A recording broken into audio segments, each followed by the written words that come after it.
Jimmy was a cheeky child, one of the classroom jokers. He had so much intelligence, but he never seemed to focus. He rarely paid attention. He was easily distracted. He'd often get detention for the way that he acted. At times he'd speak too much in class.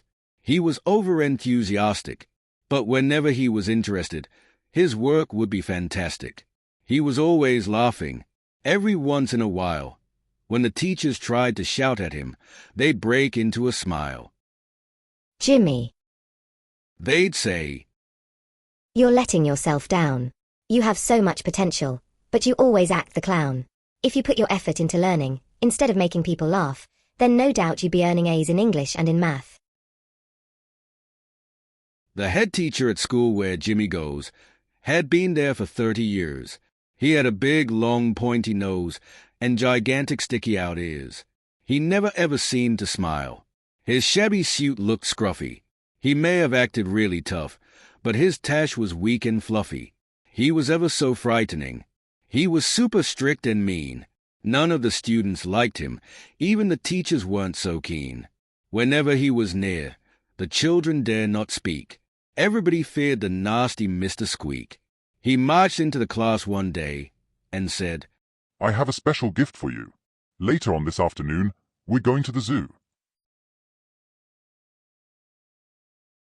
He looked across the classroom. Jimmy caught his eye. He snarled, You can sit with me, young boy, and I'll tell you why. When your father was a little boy, he came to this school too. He was always fooling around. He was just the same as you. I remember so vividly clear. It was the year 2003. Your father had a bright idea, to set all the monkeys free. They snuck onto the school bus, they hid beneath the seats. They raided our packed lunches, looking for food to eat. So, thanks to your father, on the bus you can sit by me, as the apple never falls too far from the tree. Straight after science, wait here in silence. The buses will be here for you. If there's any defiance from any of you tyrants, you'll go nowhere near the zoo. All the children stood and waited. Poor young Jimmy was still deflated. As they began to board the buses, Jimmy mourned at his injustice. Mr. Squeak was cranky and grumpy, as the road they traveled was ever so bumpy. Please. Can we just get there quick? This bumpy bus ride is making me sick. So, the bus driver did as Mr. Squeak said. Then his face went greener than a grasshopper's head. Girls and boys, get off the bus. Don't make a noise. Don't make a fuss. And as the kids got off the bus, they were met at the gate by Zookeeper Russ. Good morning, children. How do you do? I hope you have a marvelous time here at my zoo. We've got a rhinoceros hippopotamus, aardvark and an octopus, orangutans and pelicans, skylarks and elephants. We've got gerbils, turtles, snails and frogs, cheetahs, anteaters, blue whales and hogs, wombats, bobcats, electric eels, dingoes, flamingos and elephant seals, lemurs, hyenas, a couple of black panthers, a kangaroo, a cockatoo and a praying mantis.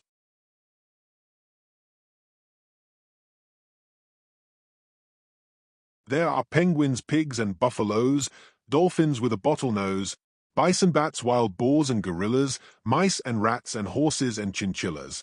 There are armadillos, bees that buzz, a duck-billed platypus. There are cougars, quails and salamanders, beluga whales and red pandas, bonobos, stags and iguanas, Komodo dragons and piranhas, a moose, raccoons, llamas, hares, a goose, baboons, and koala bears.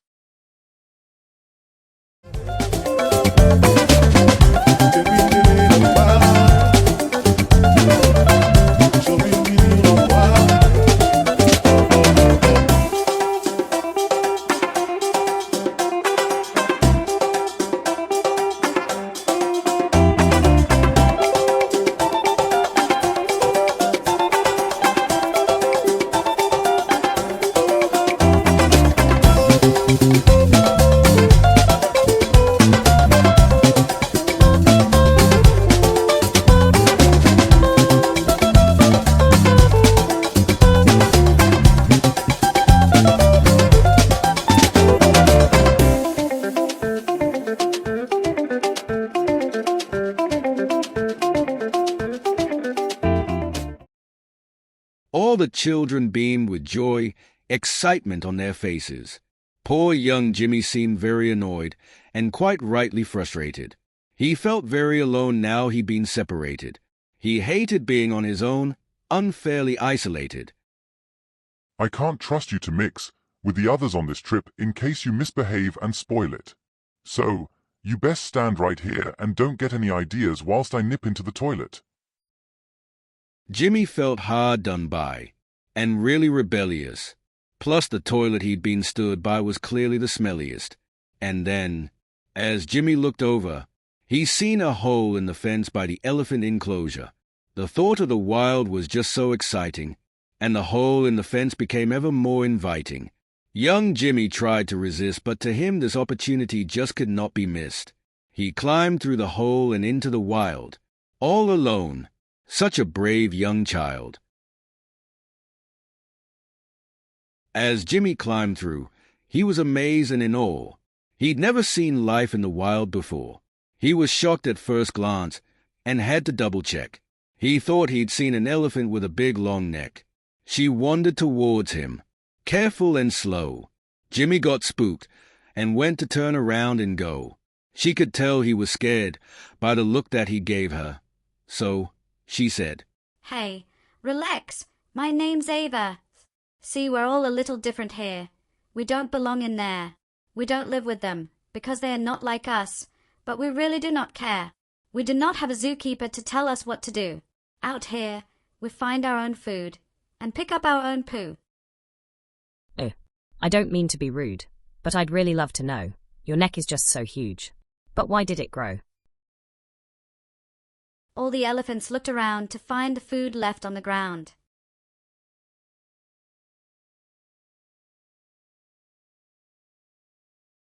To fill our bellies was ever so tough. We had some food, just not enough. Then out of the corner of my eye, a lone giraffe came waltzing by. He wandered over to the trees, with a big long neck and knobbly knees. He raised his head so he could see the freshest of fruit at the top of the tree. From that moment on, I knew what to do. If that's what giraffes do, then I can do it too. I know when life gets tough, full of problems and dramas, you just got to keep your head up, or you'll miss all the bananas. Wow, you're not so scary. In fact, you're really nice. Thanks, Ava. That's great advice. Hey, Ava, do me a favor. Wait over there near the toilet by the bushes, and give me a shout when Mr. Squeak flushes. Okay, but I must warn you, child. Time flies when you're out in the wild. If you keep following this path, a little further on that way, then I'm sure soon enough you should see my friend Ray. Oh, that sounds great. How will I identify him? He's a furry-looking frog with the mane of a lion. Jimmy was certain. There was no denying. He'd never seen a frog with the mane of a lion. Off Jimmy trotted, brave young child, amazed and besotted, with life out in the wild. As Jimmy walked deeper, the hills became steeper. The rivers were cleaner and the grass was much greener. Then soon enough Jimmy heard a sound. He saw something sitting on the ground. He didn't know why it was sat there so quiet, but he was just so relaxed and so calm. So Jimmy walked by, and he said hi, to which the animal seemed quite alarmed. You must be Ray. Jimmy quizzed him. You certainly match his description. You've got to be him. You're the perfect fit. Ray nodded and grinned and said, Roll bit. Ava said that I might see you. She said you're a really nice guy, but you like to spend time by yourself. Is it because you're shy? I'm certainly not shy. In fact, sometimes I'm quite abrupt. But out here I do my own thing, and nobody interrupts. This place right here is my favorite destination. No one interferes when I do my meditation. Jimmy agreed. The place looked so glorious. But a frog with a mane had made him quite curious. Please don't mind me asking, but one thing I'd love to know. Why do you have a mane? And why did it grow? When I was just a frog, I was always told, stick to eating bugs and flies, don't try to be so bold. Then one day I saw, with my big blue bulging eyes, A lion so strong and so lean, eat a meal twice his size. If I don't want to go hungry, then that's what I had to do. If that's what the lions do, then I can do it too. So I started acting brave and courageous like a lion. It wasn't easy, but I just kept on trying. Now when I'm picking meals, I'm a little more ambitious. I'll only ever eat the food that I think is delicious. It wasn't long before everyone could see I was now brave and strong and can eat anything for tea. Wow, that's great advice. So if you aim a little higher, then you win a bigger prize. Thanks, Ray. I'll remember what you say. It was great to meet you, but I best be on my way. Hey, I'll tell you where to go. Over there, you'll see my friend Bo. What does he look like? I've got no idea. He's a monkey with a horse's tail and antlers like a deer. Off Jimmy trotted, brave young child, amazed and besotted, with life out in the wild.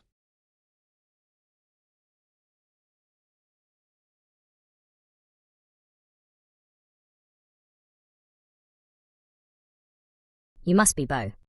Jimmy said. I can tell by the antlers on the top of your head. Hey Bo, do you like it in the wild? Well, yes, of course, young child. Out here I get more time alone.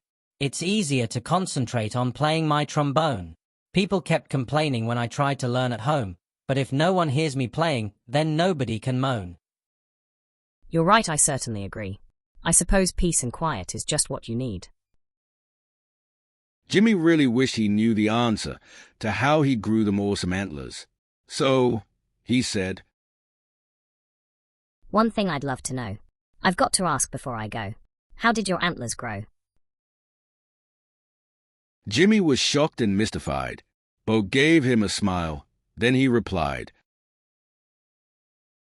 When I lived with the monkeys, I was ever so shy. I couldn't swing from tree to tree, I couldn't climb as high. I was smaller, I was thinner, I was weaker than the rest. When it came to finding dinner, I was always eating less. One summer's day, as I sat in a tree, I spotted a reindeer. I saw him use his antlers to feed, and thought, what a great idea. If I cannot climb up high to keep myself well fed, then I suppose that I will use my head instead. Jimmy was impressed and certainly admired the golden advice that he had acquired. There's still so much that I don't know. I want to learn more. Which way should I go? If you search over there in the pond by the tree, you should bump into my good friend D. He's got the body of a duck and the head of a donkey. He's a bit top-heavy and his neck is wonky. Off Jimmy trotted, brave young child, amazed and besotted, with life out in the wild. Soon he arrived at the pond by the tree. He came across Bo's good friend D. He was sure it was him. There was no need to check. Duck's body, donkey's head, and a wonky neck. Hey D, do you like it in the wild? Yes, I sure do, young child. I find life in the zoo just a bit too boring. I'd much rather be out here exploring. So much to see and so much to do. I'd rather keep moving than be stuck there like glue. If I'm not having fun and just going through the motions, then I like to move on and switch my devotions. As a duck in a pond knows nothing of the ocean. Wow, that's quite surprising. But traveling so much, I bet it's broadened your horizons. If you don't mind me asking, one thing I'd like to know. Your feathers and your wings, why did they grow?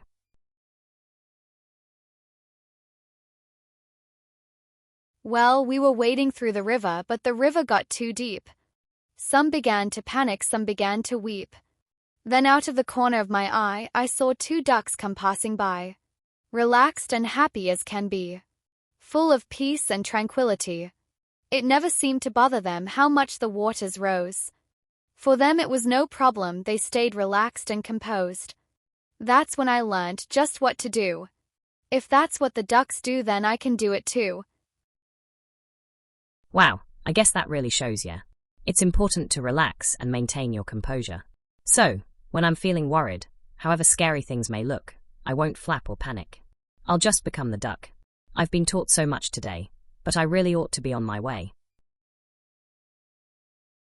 On your way you should see Izzy. She's very nice, but she's forever busy. You'll know her when you see her. She looks fairly quirky. She's got the body of a cow and the head of a turkey. And off Jimmy trotted, brave young child, amazed and besotted with life out in the wild.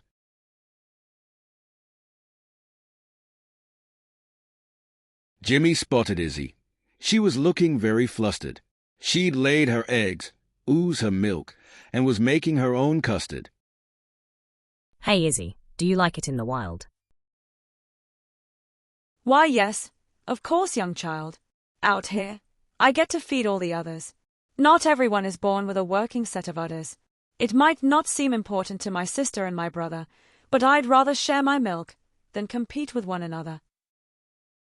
Jimmy understood, and certainly agreed. Some cows make much more milk than they will ever need.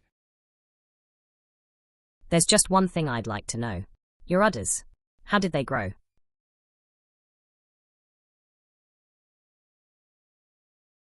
When I was just a turkey, I'd lay one egg at a time. Some days they were rotten. Some days they'd be sublime. But the cows were always eating well. Their calves were well fed too. They didn't rely on just one thing. They had other options too. I wandered over to the cow and I simply asked it, "Please teach me how to make some milk. I don't want just eggs in my basket." Now I'm ever so delighted. I am ever so pleased. I've not only got eggs to eat, I've got yogurt, milk and cheese. I like to feed all the others. This isn't just for me. I've got more food than I could eat, whilst others go hungry. When they hear my custards are ready, they'll all come plodding through. With that, Izzy belted out a gobble-gobble moo. All the animals came for tea. Some traveled quite a distance. Like one big happy family, they're the same because they are different. Hey guys, has anyone seen Quill? If he's not here yet, then he soon will. He's never late for the food I make. He's got a head of a pig and the body of a snake. A few moments after, Quill came along, full of smiles and laughter, singing a song. Jimmy sat by him and said as he smiled, Hey Quill, do you like it in the wild? Well, yes, of course, young child. Out here I can do my own thing. Nobody will laugh at me when I dance and sing. When I lived with the pigs, everyone was full of greed. All we ever did was eat, much more than we'd need. I spent no time having fun, or doing things I'd like to do, because all we ever really done was chew and chew and chew.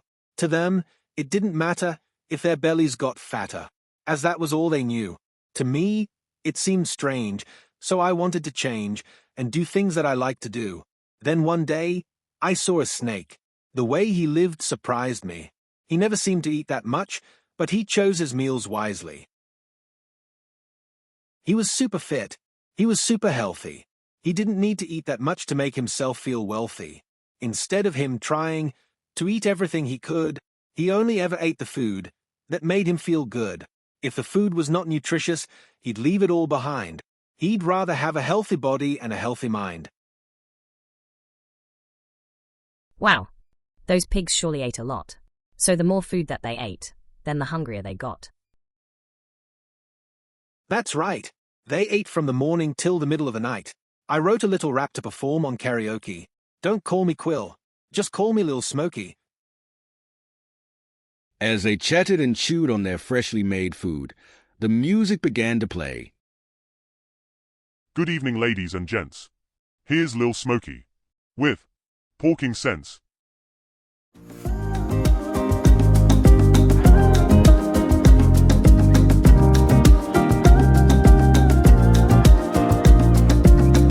In life, you've got to find your focus and your flow. Leave your troubles all behind. Plant the seed and watch it grow. The path may be full of traps and distractions, but we're responsible for our own actions. You don't know their story, so you should never judge.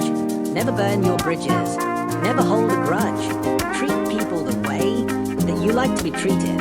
In life, sometimes we lose, but we should never stay defeated.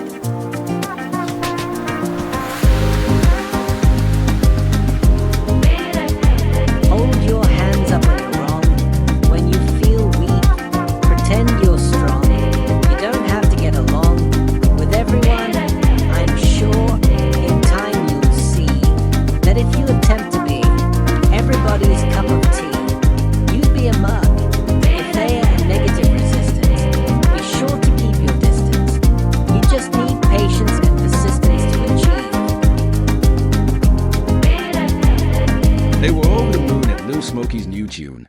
They were tapping their feet to the hip-hop beat.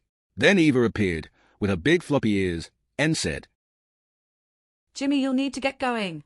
The toilet's just flushed, so you'll need to rush, if you don't want Mr. Squeak knowing. But Mr. Squeak came out the loo, and Jimmy was not there. He searched all around the zoo but couldn't find him anywhere. Nobody had seen him. Nobody saw him leave. Mr. Squeak's ears were steaming. He was shocked beyond belief. Jimmy poked his head right through the fence, but there stood Mr. Squeak.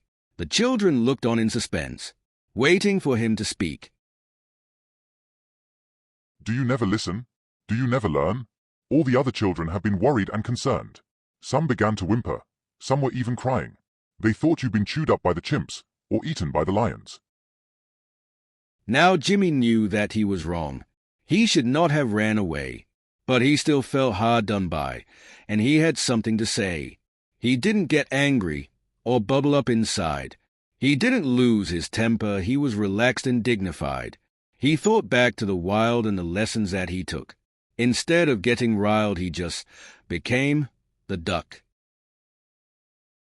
I don't mean to be rude or cause offense in any way, but please will you just listen to what I've got to say? You say I never learn, but I learned so much today. It doesn't matter who we are, you should treat us the same way. I'm sorry for escaping. It was a silly thing to do, but you punished me for something that I didn't even do. If you want me to be on my best behavior, then just be fair with me and I'll return the favor. Mr. Squeak looked at Jimmy, perplexed and taken aback. He knew Jimmy was sharp, but he was not expecting that. Everyone was listening, the children looking on. All agreed with Jimmy that Mr. Squeak was in the wrong. He didn't blow a gasket. He didn't blow a fuse. Jimmy felt fantastic. Mr. Squeak was quite bemused. Well, I must apologize. You've made me see things differently. You've opened up my eyes. The way you stayed so calm was ever so impressive. You used your wit and charm. You didn't get aggressive. I suppose I see things differently than I ever did before. Just because us teachers teach, doesn't mean we can't be taught. Now that Mr. Squeak let go of his problems from the past, his nasty crooked scowl turned into a smile at last, and instead of looking like a bitter twisted rat, his smile began to beam like a cheerful Cheshire cat. The bus arrived. The children alighted. Jimmy was happy. Mr. Squeak was delighted.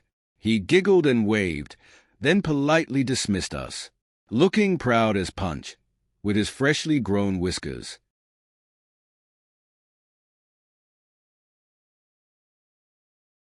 Jimmy learned a lot that day. He'll keep learning still, now that he knows Ava Ray Bodie is equal.